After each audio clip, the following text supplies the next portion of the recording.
On this day of independence, on this Independence Day, listen to an American troubadour from the USA.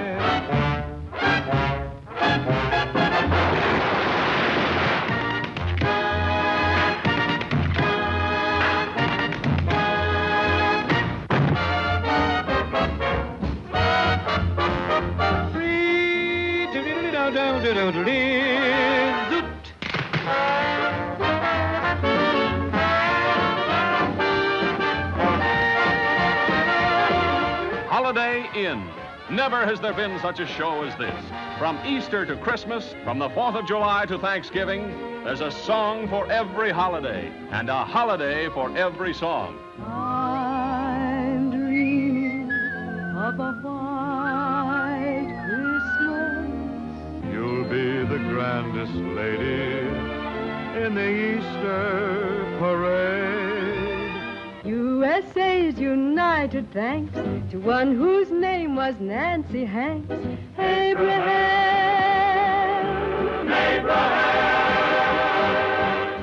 You're easy to dance with. Be careful, it's my heart. It's not my watch you're holding, it's my heart.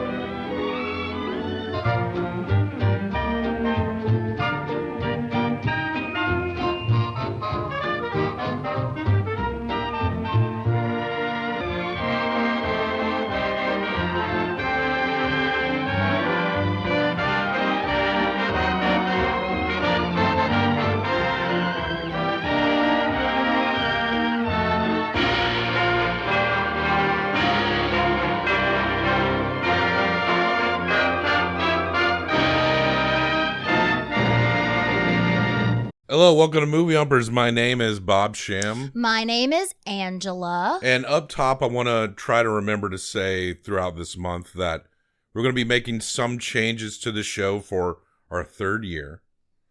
And one being that we have 2 RSS feeds out there.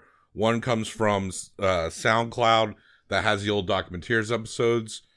We're going to take the Documenteers episodes down and consolidate the feed into one. And 2, I kept going back and forth on it, but I think I'm going to rename the show. I don't think it's too big a deal to do it at this point. But every time I come up with an idea, I have to pick the dumbest fucking name. So that's why we've been called Movie Humpers, which I don't think is a terrible name. It's like a tongue-in-cheek name. Thank goodness I didn't think something like Movie Pervs or something, because that's probably what it would have been. I would have maybe questioned that more than Humpers. Film Fisters. No. But I think we got a new name, and it's not going to be pervy. So the goal is that we bait people in, and then they find out we're perverts.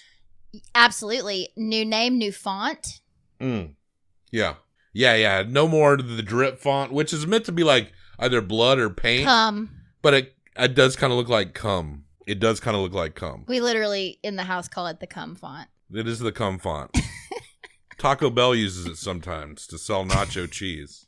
It is that time of the year. We call it... It's the most wonderful time of the year. Camp Comfort and Joy all month long. Angela picked most of these, but I did pick these classics. So you can blame me for this one.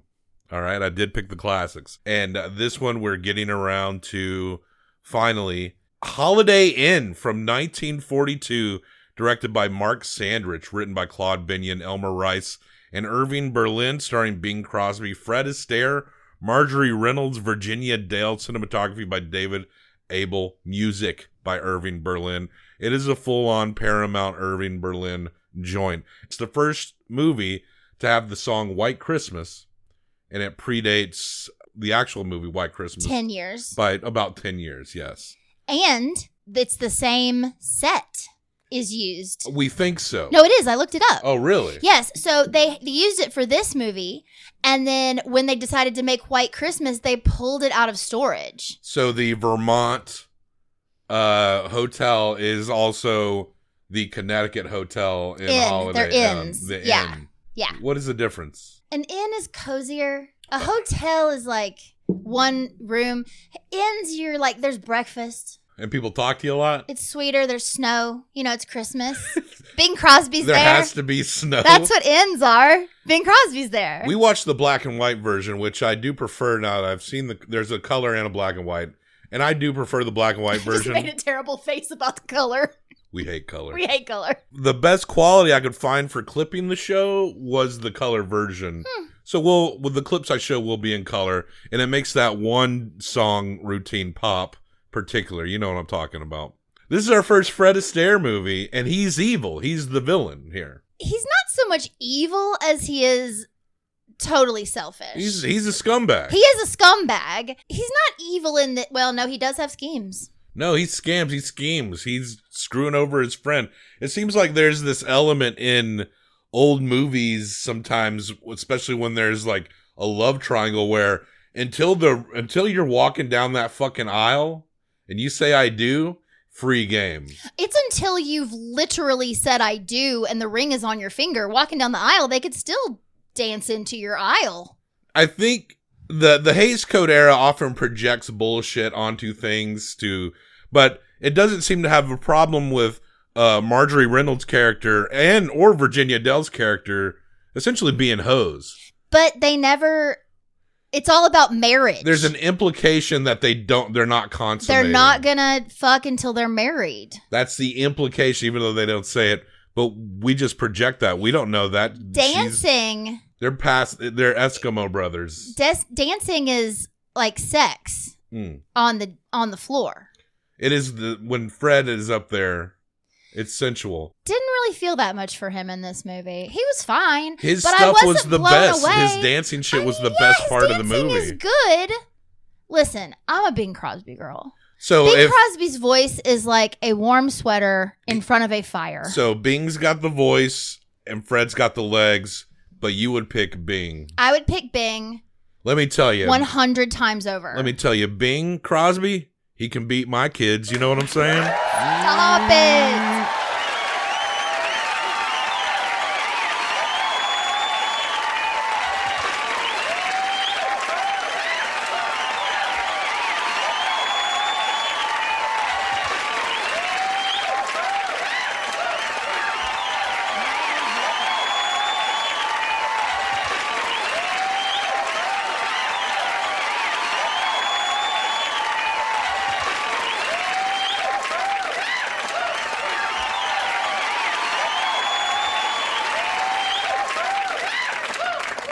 Oh, hell this is yeah. not real. The movie persona. What are you? I need you to, for every movie discussion, you need to tell us if it's real or not.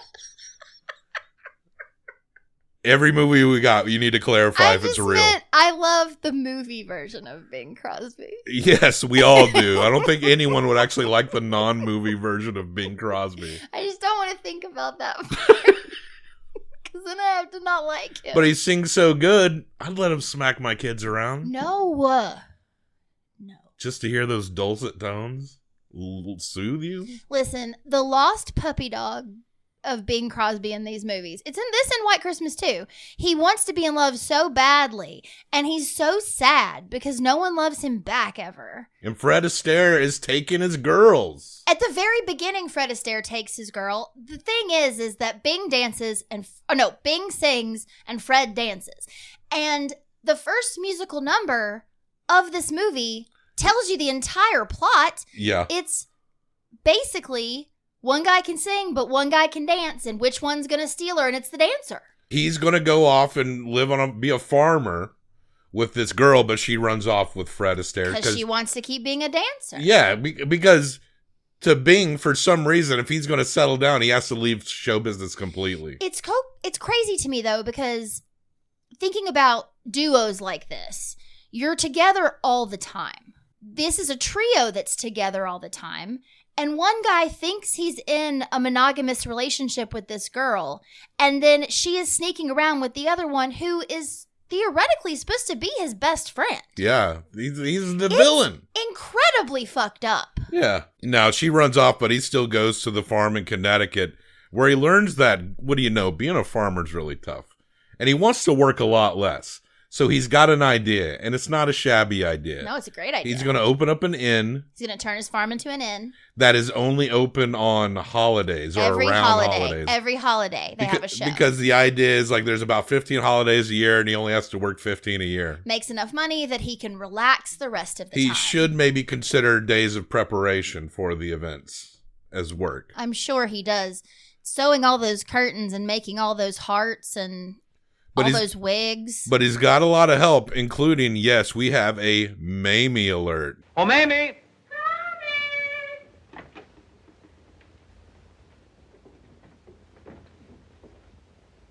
Is your name's Mamie? No. Get back in the kitchen. She is played by Louise Beavers. She has 2 children that live with her. A little boy and a little girl. They're like little rascals. They could be in that cast for sure. I wish we saw them more. They were dressed up like Father Time and Baby New Year at one point. Baby New Year. But in this, we never see a car. So the slavery exists in Connecticut still at this point. No, she works there and lives there, but she's not a slave. It's one thing, like, I understand the idea of having, like, a servant who cooks for you and tends your house. But on holidays, they don't have someplace to go. I think the thing about the holidays that is special, especially for the cooking ones, is that you're doing it yourself. Yes. You're putting the time in to, I really believe, even if we were really fucking rich, we might eat out all the time, have someone clean our house. But when it comes to, like, Thanksgiving or Christmas, we're going to cook the food. The weirdest, most elitist feeling part of this movie was when Mamie made a full Thanksgiving dinner in front of a fireplace at a chair with at a small table with a big wingback chair, and then she and the children go in the kitchen for him to eat alone this turkey and mashed potatoes and shit.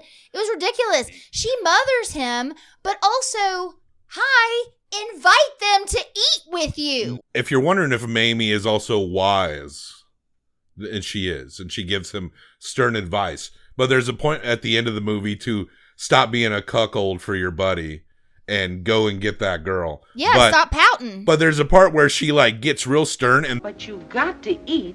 The trouble ain't with that turkey, Mr. Jim. It's you. I feel all right. I'm riding high, Mamie. Well, why you close the inn and sit around like a jellyfish with the misery? 'Cause a slicker stole your gal, and you ain't got fight enough to get her back. Then backs off like, oh, I'm sorry. Oh, excuse me, Mr. Jim, but... As if to say, oh, I know my place. I'm sorry, sir. It was kind of a I know my place joke. I didn't mean to not know my place joke. Yeah. It gets worse. At least in it gets so much at least in the worse. respect of race relations. So one of their agents or whatever sends this girl, Marjorie Reynolds, Linda Mason, to meet. His name is Jim Hardy. He sends her to this show as a favor because she agrees last minute to deliver flowers to Lila. Lila's the girl at the beginning who's dancing with Fred Astaire, and she has to have flowers or she's a diva. I could not connect with the character of Lila because she never dropped the diva the entire time. Well, she's a shallow person. She runs off. She leaves. Absolutely, Fred she Astaire. is. But there was never a moment for me to even understand why Bing Crosby loved her. Well, or why he ever thought she would want to live on a farm. He was delusional. Because that's more of like a movie from 1942. It's just the love is forced and presumed more than really represented a lot of the time. Well, the other girl that we meet, Linda Mason. Well, we get a little bit more of a slow burn with that one, but I did really enjoy Virginia Dale and Fred Astaire's dance routine. I actually really liked it when Fred Astaire did all that. That was my favorite parts of the movie, was watching him move around. And Linda makes her way to where the inn is, and she agrees to work with Jim. The agent does this weird thing where he tells her about the audition because she's trying to sell herself to him. She's trying to break and into he does the it as movies, like a blow-off thing. entertainment, Like, yeah. here, go to this audition and also go to this show. So she meets Bing Crosby at the show. And then the next day, she goes to the inn. They end up singing White Christmas together. I'm dreaming of a white Christmas, just like the ones I used to know. Where the treetops glisten. There's a certain amount of holidays, of course. They do a Christmas one and then a New Year's to start it all off. I think New Year's is the first one. New Year's is the first Yeah, one. because she comes on Christmas Day and they sing White Christmas. And then at some point, Fred Astaire does show up at the joint. And he's drunk. And he's drunk. It's because Lila left him for a millionaire. This is great. Yes, this is great. Fred Astaire being drunk and dancing, and he goes out on the floor and he just ends up dancing with the Linda Mason character. And she doesn't even realize he's drunk until he falls over at the end because it's just really funny and everyone's laughing and he's so good. Yeah, watching him pretend to be drunk and convert it into this whole routine, and everyone loves it, and it's really impressive. This was my favorite dance sequence. So they part, and he has to be carried up. Jim sees Ted, takes him up to the room, and Ted, as played by Fred Astaire, he knows he danced with a lady, but he can't quite remember anything. But now his duty is to find this lady. Because the agent came in and said, "This is your new partner. She's perfect with you. We have to find her." He saw it from the back. And Bing Crosby's in love with her, so he's trying to hide her as much as he can. And how does he... Well, it's Abraham Lincoln's birthday. I think now we just consolidate George Washington's birthday and Abraham into President's Day. But in this one, we get both individual holidays. And you remember the end of the Civil War. That's right, folks. This becomes like a plot device to disguise Marjorie Reynolds' character. What's that? Well, I thought it over, and I believe our number would go a little better in blackface. Oh, I thought we were going to do it like this. Well, that's before I thought it over. I look terrible in this stuff. No, I don't even know how to put it on. I'll put it on for you. I broke in as a bootblack, you know. Here we go. Oh, for a month and a half, I've been dreaming how pretty I was going to look tonight. Folks, we got blackface. This is a blackface alert. This is a blackface alert. A blackface scene has appeared in a film. This is a blackface alert. This is a blackface alert. They already had the band in blackface before he ever thought to put her in blackface. It was already a plan to have blackface that night. So he's putting it on her, and she's like, I don't want to do this. I'll look terrible. But he sort of asked her to marry him in that moment. He doesn't have a ring, but he says to her, "I want you to be here always." And she goes, "I guess I'm sort of engaged." So he comes out and sings in blackface, and then she comes out looking more blackface than anyone in the room. Like, extremely, too much. The Irving Berlin music, I think White Christmas is a nice song. Yes. I wouldn't say anything else in this movie is really all that great. And this song, the fucking Abraham song. Terrible. Even Mamie had a troubling line in this. She did a singing bit in this. When black folks lived in slavery, who was it set the darky free? Abraham! That's right, child. Abraham! When troubles come down from the shelf, whose heart was bigger than himself? Abraham! Yummy! Abraham! We're singing about the time when this man united the country and freed the slaves. Let's get all these white people in blackface to celebrate. It's so bad. So bad. We have to automatically deduct points for that. I guess we'll take a full point off the final score. I agree with that.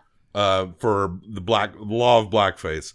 And this is the first time, I'm surprised it's the first time we've encountered it. Just because of everything we watched? Yeah, but you go back in time, you get into the singing and the dancing, it's going to pop up in the old days for sure. Yes, so we get past that. Though Jim is so anxious to keep disguising her that he wants her to do blackface for Valentine's Day as well. Yeah, that's the next holiday, and of course they don't. But this moment is it's so beautiful. This is also a good dance sequence, but it's also so sad because for Valentine's Day, they've got all these hearts up, and Bing Crosby brings her over to the piano, and he says, "I wrote this song for you." And he's singing the words, "Be careful, you have my heart. Yeah. Don't break it.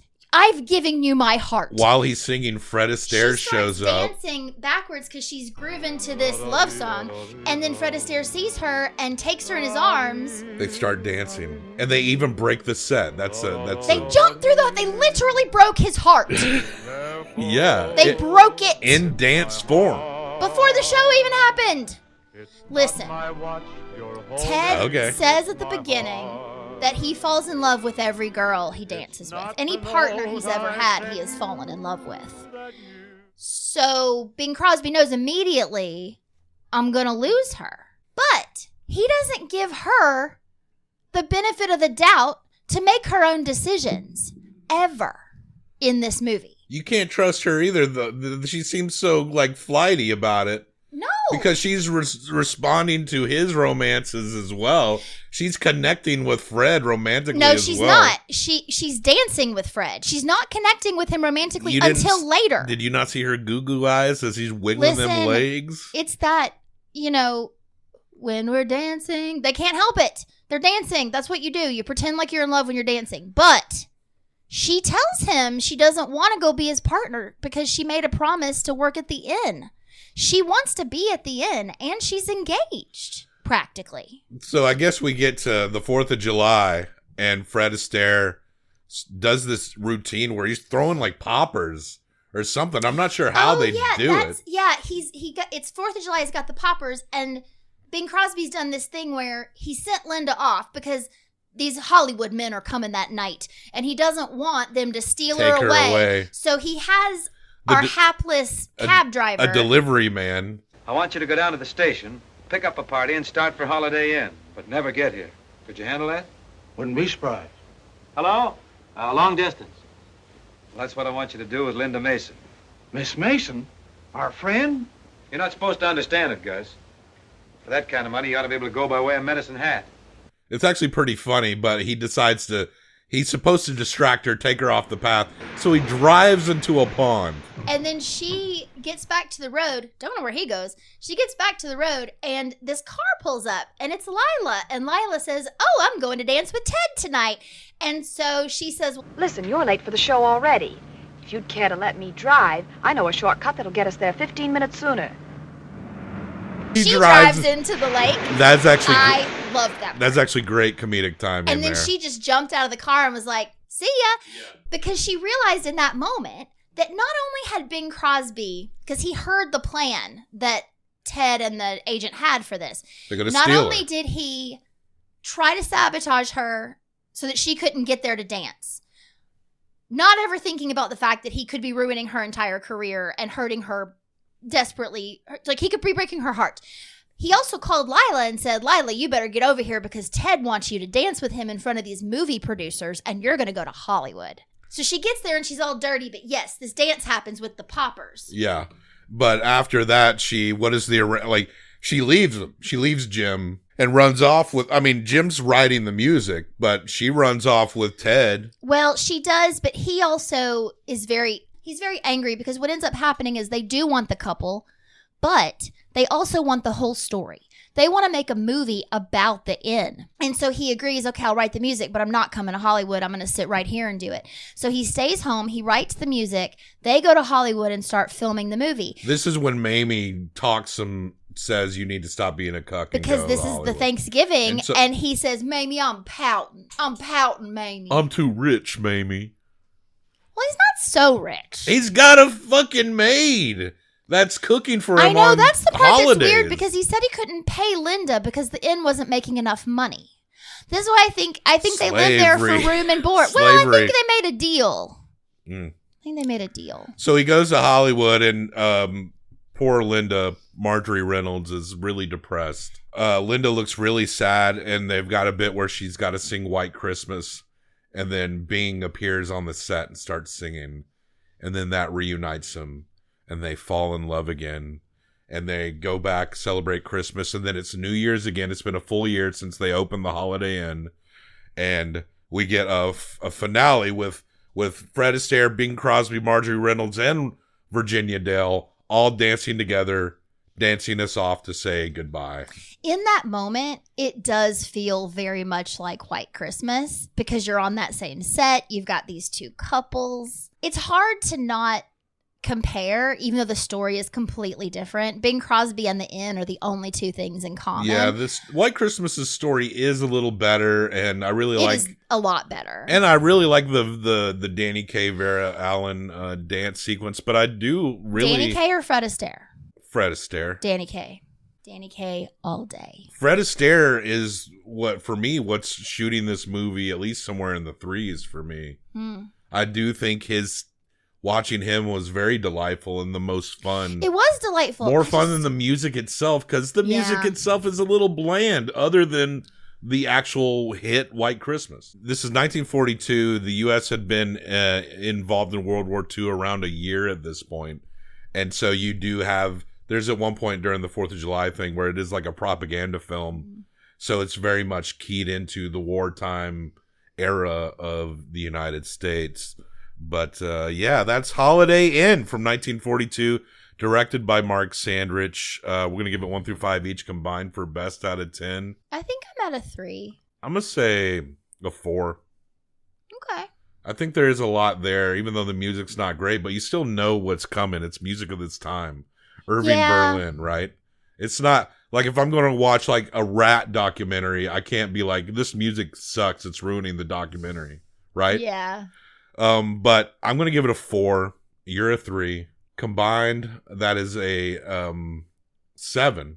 But it's a 6. Deduct a point for blackface, and it is a 6. A full point deduction. That's just the way it crumbles unless you want to raise your score from a 3. I'll say 3.25. So it is a 6.25 for Holiday Inn. Holiday Inn is in between the movies Friday the 13th, the 2009 remake, which was surprisingly better than we thought it was going to be.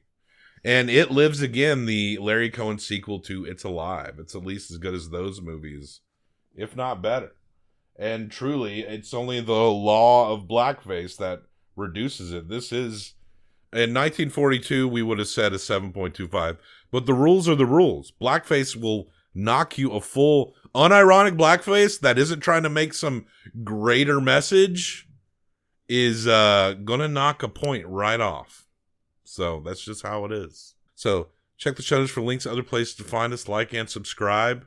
Our next movie up, we got a 4-episode drop this week, including speaking of Friday the 13th, I mentioned the remake, which was pretty good. Well, you'll hear us review that movie on Friday the 13th this week as we do the last 6 of the Friday the 13th the franchise. So I kind of spoiled something there, but there's plenty more to discuss. And the 6-pack episodes that are coming on Friday, it is where you find some of our most F-tier movies ever. On Wednesday, this coming Wednesday, we're talking about a modern Christmas classic, Joe Dante's Gremlins from 1984. So come right back on Wednesday, and we will see you again soon. Happy holidays. I'm singing a song of freedom for all people to cry out to be free. Free to sail the 7 seas, free to worship as we please. If the birds up in the trees can be free, why can't we?